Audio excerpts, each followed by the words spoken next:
بسم اللہ الرحمن الرحیم۔ اللہم صلی علی سیدنا و مولانا محمد وبارک وسلم وصلی علیہ۔ سب سے اولا ہو اعلیٰ ہمارا نبی، سب سے بالا ہو اعلیٰ ہمارا نبی۔ کیا خبر کتنے تارے کھلے چھپ گئے، پر نہ ڈوبے نہ ڈوبا ہمارا نبی۔ کون دیتا ہے دینے کو منہ چاہیے، دینے والا ہے سچا ہمارا نبی۔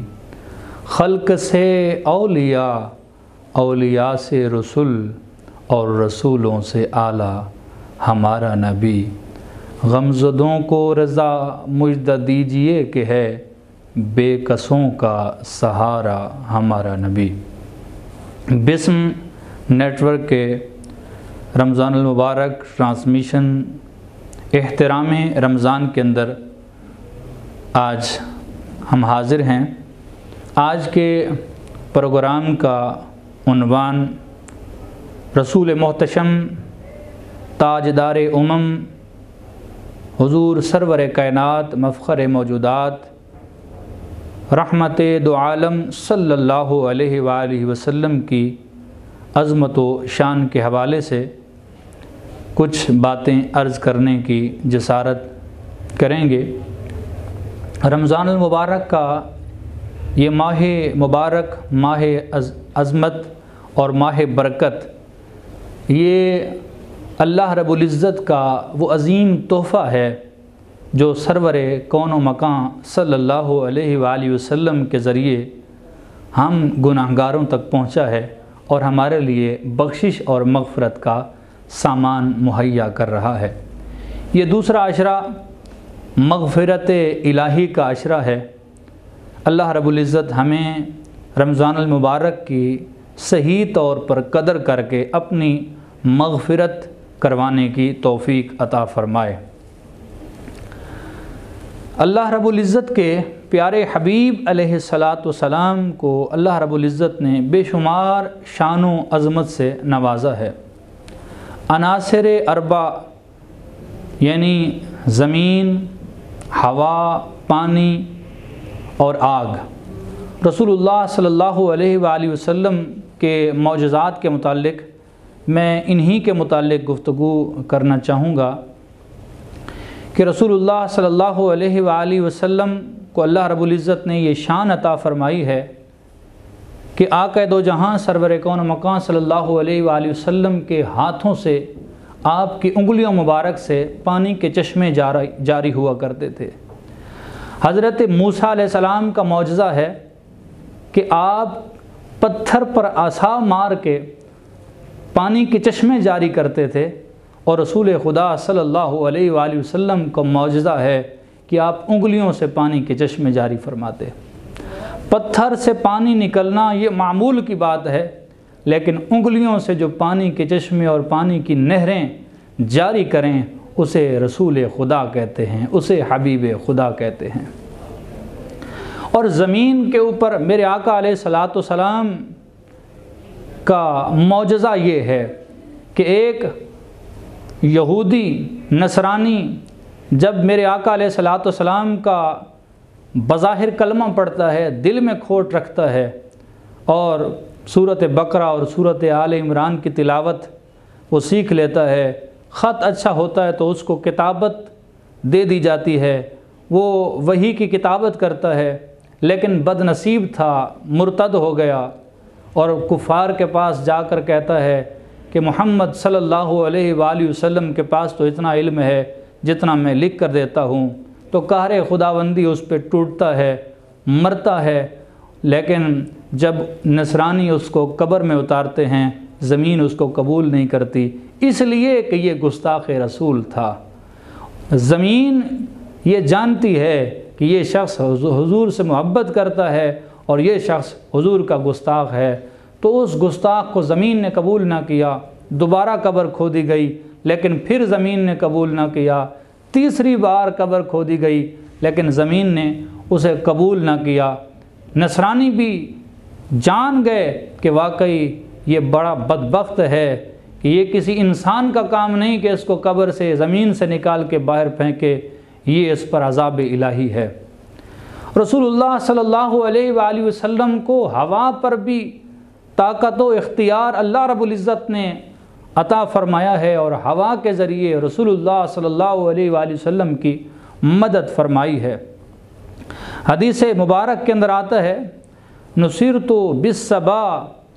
واہلکت عاد بالدبور، فرمایا کہ اللہ رب العزت نے ہوائے صبا کے ذریعے میری مدد فرمائی ہے، اور جب کہ قوم عاد کو پچھلی ہوا کے ذریعے رب کائنات نے ہلاک فرما دیا۔ غزوہ خندق جب وقوع پذیر ہوئی تو قبائل قریش اور قبائل غطفان اور قریظہ کے اور اس کے علاوہ بنی نضیر کے جو قبیلے تھے، ان سب نے، مشرکین مکہ نے اور دیگر مشرکین نے مل کر مدینہ شریف پر چڑھائی کرنے کا ارادہ کیا اور بڑی تعداد میں لشکر لے کر آئے، اور اس وقت رسول خدا صلی اللہ علیہ وآلہ وسلم اور آپ کے جانثاروں نے مدینہ شریف کے ارد گرد خندق کھودی اور ان کے حملے کو روکا، اور حالت یہ تھی انتہائی پریشانی کی عالم میں بھی صحابہ کرام کا جوش ایمان اور ان کا استقلال نہ ڈگمگایا، بلکہ وہ کامل استقامت کے ساتھ ڈٹے رہے۔ حالت یہ تھی کہ ایک گیہوں کا دانہ بھی مدینہ شریف کے اندر آنے کی کہیں سے کوئی امید نہیں تھی، اور نہ ہی پانی کا ایک قطرہ آنے کی امید تھی، ہر طرف سے کفار نے گھیر لیا تھا۔ اسی وقت اللہ رب العزت نے ایک ایسی ہوا چلائی جس ہوا کے جھونکے اتنے شدید تھے اور اس کے جھٹکے اتنے شدید تھے کہ گرد و غبار اور بادلوں کا سما اور ہوا کی تیزی نے کفار کی اینٹ سے اینٹ بجا دی۔ گرد و غبار ان کی آنکھوں میں پڑا اور ان کے چولہے وہ بجھ گئے، اور ان کی دیگیں وہ لڑکھڑاتی ہوئی زمین پر دور جا رہی تھیں۔ ان کے خیمے پھٹ گئے، خیموں کی میخیں اکھڑ گئیں، اور ان کے گھوڑے ایک دوسرے سے ٹکرا کر آپس میں لڑنے لگ گئے، حتیٰ کہ کفار اپنی جان بچانے کے لیے دم دبا کر بھاگے اور سر پر پاؤں رکھ کر بھاگے۔ اللہ رب العزت نے اس طرح ہوا چلا کر اپنے پیارے محبوب علیہ الصلاۃ والسلام کو فتح و نصرت عطا فرمائی، اور اسی ہوا کا ذکر سورۃ احزاب کی آیت نمبر 9 کے اندر بھی آتا ہے کہ اللہ رب العزت نے ہوا چلا کر مسلمانوں کی مدد کی اور رسول خدا صلی اللہ علیہ وآلہ وسلم کی مدد کی۔ اسی طرح چوتھا عنصر آگ، حضور علیہ الصلاۃ والسلام کو اللہ رب العزت نے اس کا بھی معجزہ عطا فرمایا۔ نسیم الریاض کے اندر یہ بیان ہے کہ عدیم بن طاہر علوی ایک ایسا شخص تھا کہ جس کے پاس اللہ کے پیارے محبوب ختم رسول دانائے سبل سرکار دو عالم علیہ الصلاۃ والسلام کے منہ مبارک تھے، 14 منہ مبارک، اور جب امیر حلب کو پتہ چلا تو اس نے خواہش ظاہر کی کہ یہ بال منہ مبارک مجھے دے دیے جائیں۔ تو اب یہ علوی صاحب امیر حلب کے پاس حضور علیہ الصلاۃ والسلام کے 14 منہ مبارک لے کر جاتے ہیں، تو امیر حلب بہت عزت و احترام اور تکریم بجا لاتا ہے اور اسے بے شمار انعامات سے نوازتا ہے، اور پھر اس کے بعد کچھ دن گزرتے ہیں، یہ علوی صاحب دوبارہ جب امیر حلب کے دربار میں جاتے ہیں تو عجیب حالت تھی۔ امیر حلب غصے کے عالم میں ہے، بے رخی کرتا ہے، اور اس علوی صاحب سے بگڑ کر کہتا ہے، غصے کے عالم میں کہتا ہے کہ لوگوں سے میں نے سنا ہے کہ جو تو نے مجھے منہ مبارک دیے ہیں ان کی کوئی اصل نہیں، ان کی کوئی سند نہیں۔ تو علوی صاحب کہتے ہیں کہ وہ منہ مبارک میرے سامنے لائے جائیں۔ جب وہ منہ مبارک اس کے سامنے لائے گئے تو اس نے آگ منگوائی اور آگ کے اندر ان منہ مبارک کو رکھ دیا۔ دیکھنے والوں نے دیکھا کہ آگ پوری کی پوری بجھ گئی مگر منہ مبارک پر آنچ بھی نہ آئی، بلکہ منہ مبارک آقا دو عالم علیہ الصلوۃ والسلام کے بال مبارک اس آگ کے اندر چمکتے دمکتے رہے، بلکہ ان کی روشنی پہلے سے زیادہ بڑھ گئی۔ یہ ماجرا دیکھ کر امیر حلب آنکھوں سے آنسو برساتا ہوا اپنے تخت سے اترتا ہے اور اس علوی کے قدموں کا بوسہ لیتا ہے اور معافی مانگتا ہے، اور پھر اسے اتنا انعام و اکرام سے نوازتا ہے کہ دیکھنے والے حیران رہ جاتے ہیں اور اسے انعام و اکرام سے مالا مال کر دیتا ہے۔ حضور علیہ الصلوۃ والسلام کے ساتھ جس چیز کا بھی تعلق ہے آگ اس پہ اثر نہیں کر سکتی۔ حضرت انس رضی اللہ تعالی عنہ ان کے پاس ایک رومال تھا۔ وہ کیا کرتے، جب ان کے پاس کوئی مہمان آتے اس رومال کو صاف کرنے کے لیے وہ پانی سے دھوتے نہیں تھے، بلکہ ایک تندور جس میں آگ روشن ہوتی، آگ جل رہی ہوتی، اسی میں ڈال دیتے اور اسے وہاں سے پھر واپس جب باہر نکالتے تو وہ رومال بالکل صحیح و سلامت ہوتا اور اس کے اوپر جو میل ہوتی وہ میل دھل چکی ہوتی، صاف ہو چکی ہوتی۔ پوچھنے والے پوچھتے کہ اے انس یہ کیا ماجرا ہے، آگ تو جلاتی ہے مگر تمہارا رومال جلا نہیں بلکہ صاف ہو گیا۔ کہا یہ رومال جل نہیں سکتا، اس لیے